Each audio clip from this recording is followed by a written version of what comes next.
So people ask me, what's the number one advice you would give to a couple who is considering getting engaged? And to me, the number one advice that I can give to a couple that's thinking about getting engaged is answering this one question.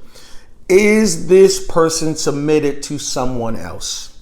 I know, the question doesn't necessarily blow you away, but the answer to this question is one of the most significant answers you're going to have in your relationship. I get it, y'all have chemistry. I get it, you're both attracted to each other. Everything's looking good, but one of the questions you have to ask is this person submitted to somebody? Is there any person in this person's life who can tell them what to do?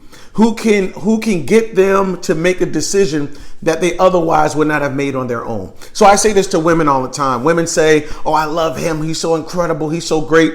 And I always ask, does he have a dad or a coach or a mentor or a pastor? Is there somebody in his life who can tell him what to do that he respects enough that he'll listen to? And they say, nope, he's his own guy. He likes to do his own thing. He likes to go, do his own plan. He doesn't really like anybody in this mix tell him what to do. And I'm always nervous. Whenever they say that, I get nervous because I'm saying, okay, what you're pretty much saying is you trust that this guy can just manage himself, or you trust your ability to change him when he needs to be changed. And I think that's bad. I don't think that's good. I think that every couple, as connected as we are, we all hit that point in the relationship where we hit an obstacle, where we experience some turbulence in an area where the other person, the people in the relationship, can't change that person. You got to call in a higher power, someone with a higher authority. I say to men all the time, I'm like, they're like, yeah, man. I say, is there anybody in this woman's life that they will listen to who, when that person calls, when that woman calls, she responds? A mom, a grandmother, an aunt, something, a teacher, a pastor, a first lady or something. And when a guy says to me, nah, man, she don't like to be told what to do. She don't like nobody in her mix, in her business. I get nervous. I'm like, all right. So what you're saying is that this person has no evidence that they can submit to anybody. What makes you think that they're going to be able to submit to you when you need them to do something that they don't want to do? If this is a person that is telling you, I don't really listen to people, what they're ultimately saying is that the day is going to come where I'm probably not going to listen to you either. And I wouldn't date or marry somebody who can't listen to somebody else. You mean there's nobody in your life who can tell you to come home when you are out there doing your thing? There's nobody in your life to tell you to wash yourself. Nobody in your life telling you to clean up the house. Nobody in your life telling you to go get a job. You're telling me that you don't want to be submitted to anybody? I think that's very dangerous. To be honest, when it comes to marriage, here's what engaged couples need to understand. That it takes a village to have a successful marriage. That marriage is done best in community. That two individuals, you guys are just, you're married, you're in covenant relationship, but you're going to need some outside help. You're going to need some outside wisdom. I remember one time, my pastor at the time, me and my wife had just gotten into an argument. We had just been kind of arguing for a couple of days. And I remember just leaving the house. I just left the house saying, that's it. I'm going to leave. I'm doing my thing. And my pastor just so happened to call me. And when he called me, he said, what you doing, man? I said, man, Karen's getting on my nerves, man.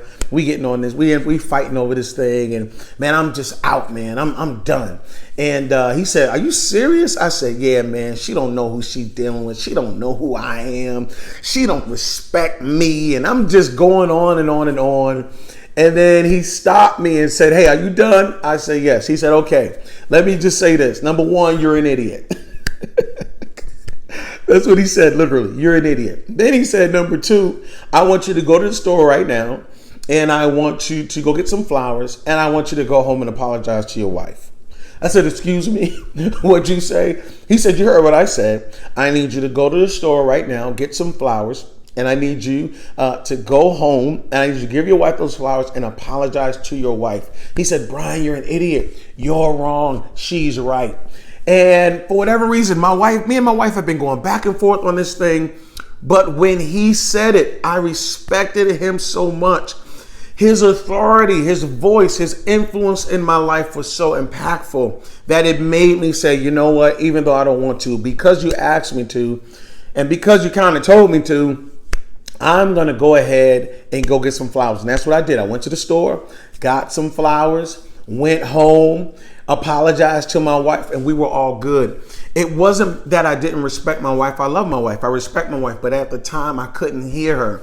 But every one of us needs somebody in our lives that when we're not ourselves, when we aren't acting the way we should be acting, that we can't just rely on our spouse to fix it and change us. Sometimes our spouse needs help.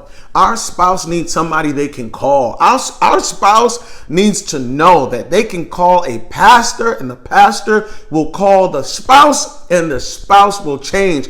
Husband, you need to know, bro, that you can call your mother-in-law and say, homegirl hasn't cooked in weeks. And your mother-in-law say, give me 2 minutes. And after that 2-minute conversation, she can go ahead and change the situation. I don't think that's a sign of weakness. I think it's a sign of strength. Your ability to submit to someone shows that you can be trusted. Your ability to submit to someone shows that I can be submitted to you. I would not trust a person who can't be submitted to anybody else. I would not trust a person who doesn't take advice from anyone else. You're going to put yourself in grave danger. You're going to put yourself and your marriage at risk because you're dating a lone ranger. You want to marry somebody who does not have any higher voice other than their own. Do you know how much stuff come to my mind? Do you know how many times I thought I was right and I was dead wrong? You know how many ideas that I came up with that I thought was brilliant that were dumb? And I needed someone outside of my spouse that I trusted and respected enough that when they told me to make a move, I did it. So here's your homework. Here's what I need you to do. I need you to ask yourself, who am I submitted to?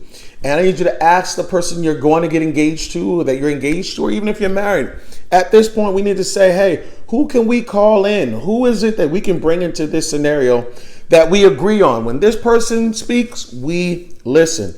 You should have somebody in your life that you respect enough that when they tell you to calm down, you calm down. When they say go to the store, get some flowers and bring it all home, that's exactly what you do. Who are you submitted to? Who is the person submitted to that you're dating? Write it down and remember it and have their number on speed dial. Peace.